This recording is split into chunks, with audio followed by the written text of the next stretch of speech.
예, 기초단체장 여러분 반갑습니다. 민선 7기 기초단체장님들을 처음으로 이렇게 모두 뵙습니다. 설 연휴를 마친 아주 바쁜 시기에 이렇게 함께해 주셔서 감사드립니다.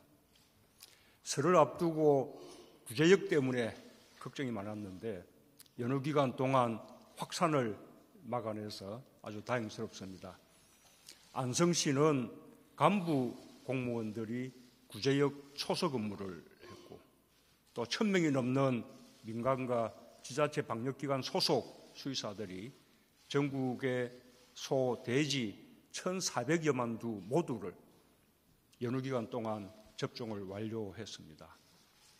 축산 농가가 있는 지역의 기초단체장님들 수고가 특히 많았습니다. 앞으로 일주일이 고비라고 하니 마지막까지 철저한 방역을 당부드립니다. 전국 226개 기초지방단체가 바로 대한민국입니다.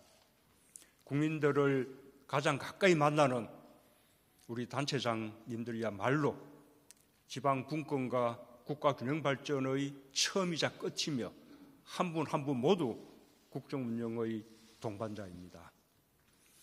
얼마 전 부산 북구청장님이 편지를 보내주셔서 기초단체의 재정 상황을 다시 한번 생각하는 계기가 되었습니다. 오늘도 지역 발전을 위해 서로 생생한 이야기들을 나누었으면 합니다. 지역 주민의 보다 나은 삶을 위해 혼신의 힘을 다하고 계신 우리 단체장님께 정말 진심으로 감사드리며 정부도 도움이 되도록 최선을 다하겠다는 약속을 드립니다. 정부는 지난해 3월 국가균형발전특별법을 개정해 국가균형발전위원회의 위상과 역할을 강화했습니다. 그리고 17개 시도의 지역혁신협의회를 구성해서 지역에서부터 혁신의 역량을 다질 수 있도록 했습니다. 9월에는 자치분권 종합계획과 재정분권 방안을 발표했습니다. 정부가 목표로 하는 혁신적 포용국가가 성공하기 위해서는 무엇보다 지역이 잘 살아야 합니다. 정부는 지역경제의 활력을 되찾는 일에 역점을 두고 있습니다. 지역 발전을 위한 정부의 노력이 우리 기초단체장님들께 힘이 되길 기대합니다. 그런 차원에서 지난 1월 29일 국가균형발전 프로젝트를 발표했습니다. R&D 투자, 지역전략산업 육성, 도로, 철도, 인프라 확충 등에 24조 1천억 원이 투입됩니다.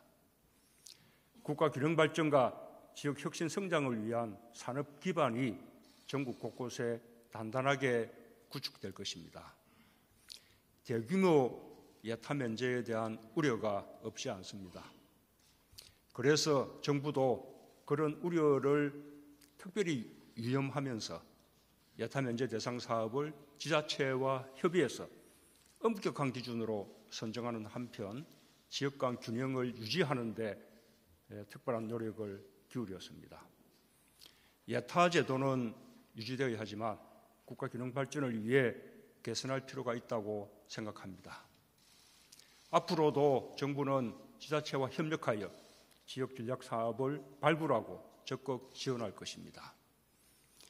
지역 경제를 한 단계 더 도약시켜 국가 균형 발전의 원동력을 만들겠습니다. 작년 8월에 발표한 지역 밀착형 생활 SOC는 올해 8조 6천억 원이 예산에 반영됐고 이 중 5조 5천억 원을 회계연도 개시 전에 배정할 수 있게 되었습니다. 모든 시, 군, 구에 작은 도서관이 한 개씩 들어서고 장애인 체육시설 30곳을 포함해 160개의 국민체육센터를 설치할 것입니다. 지역 주민들의 삶의 질을 높이면서 지역 내의 균형 발전에 도움이 되도록 잘 활용해 주시기 바랍니다. 단체장 여러분, 지자체가 스스로 일자리를 만들고 규제를 혁신할 때 지역 경제가 살아날 수 있습니다. 정부는 지자체의 자율성을 최대한 보장할 것입니다. 지역 주도형 청년 일자리 사업과 지역 맞춤형 일자리 사업이 지역 발전과 국가 발전으로 선순환되길 기대합니다. 지역 맞춤형 사업들을 적극적으로 발굴해서 제안해 주시길 바랍니다. 지역 주도형 규제 개혁도 추진하겠습니다. 찾아가는 지방규제 신고센터를 활성화해 현장의 어려움이 조속히 해결되도록 지원하겠습니다.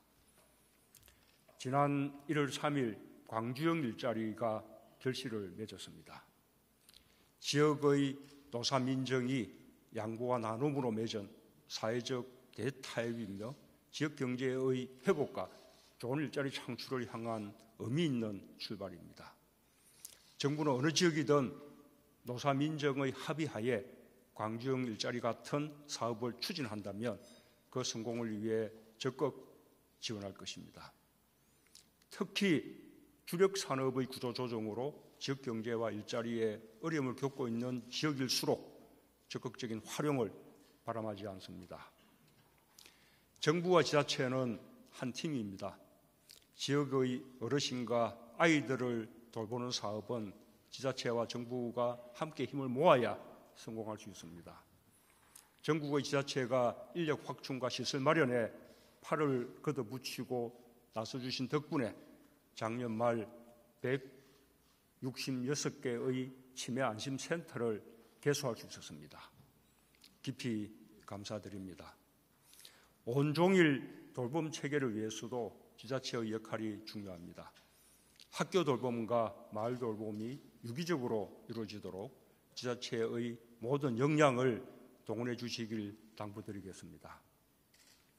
지난해 지방분권형 개헌안이 무산되었지만 자치분권의 확대는 멈출 수 없는 과제입니다.